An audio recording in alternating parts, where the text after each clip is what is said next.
Ano na nga Yung pong pinapangambahan nyo na magbabaha, maglalaki yung tubig, nagkataon po na may bagyong Ophel.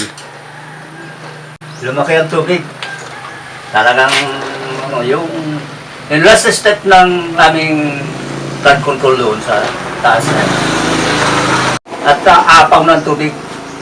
At kung tumagal pa ng mga isang oras yun, papasok ng tubig dito sa ultimo pa ng barangay. Kung pumasok yung tubig na yan, nagagaling sa ilog, wala na. Diretso na yan hanggang doon sa kaibaba na yan. Hanggang sa may school. Kaya ang mga pangambahan ko dyan, yung mga tao nakatira dito sa paligid, yan ang problema. Apektado po sila. Apektado. Sa bagay doon araw pa. Pero kung magkataong gabi, saan susuling ang mga tao? Tsaka abutin yan dyan sa gitna ng lugar. Anong nangyari nun? Tsaka bakit sila ang... Kasi doon nakatira yun sa bundok na yun. Nandun ang bahay nila. Nag-kopra sila dito sa may ng padyaw, may tulay. Nag-aalala sila na dalahin yung ng baha. Kaya sila yung bumaba. Doon sila nagdaan sa bundok. Binaba nila yung mga kopras na yung niyog na kanilang ninipon. At talagang dadala na ng baha. Malakas pa ang tubig. Ang nangyari, hindi nila akalain na yung tubig umiikot-ikot na sila na nadala nung ikot ng tubig. Kaya naarod sila yung magina. Itakbo siya papunta rito. Sigaw niya na yung yung magina. Hanggang narinig nung babae doon sa may puno ng dike na yun. Inilarma dito sa bahayan dito.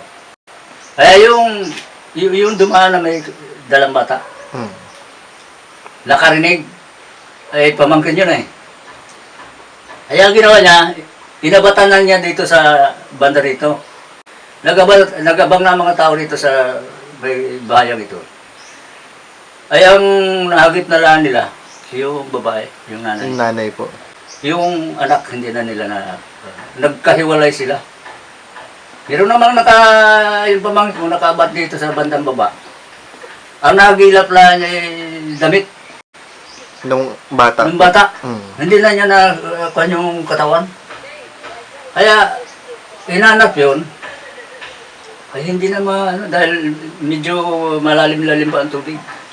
Naghanap sila dito sa paibaba. Saan po nakita yung bata? Kinabukasan na. Umaga na. Ay nandiyan lang pala, sumabit sa may nanyugan. Pero kung yun pala na nung hapon din yun kung nalocate, posibleng maaaring abutan pang may buhay. Kasi maaaring yung bata habang ng oxygen. Lumalanghap ng hangin. Wala lang po nakakita. Hindi lang siya makakagulapay na. Ang makita nakakapit doon sa isang nakatumbang niyog.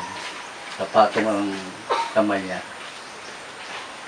Bago nakalubog siya sa tubig, nakalitaw itong ito. Wala ang buhangin nila katawan. Wala na. Pero sa autopsy, lumalabas na mga alas 4 pa ng madaling araw na matay. Sa autopsy nung ay kung nakita pala yun nung gabi, nung hapong yun, Buhay pa. maaaring buhay pa. Pa yun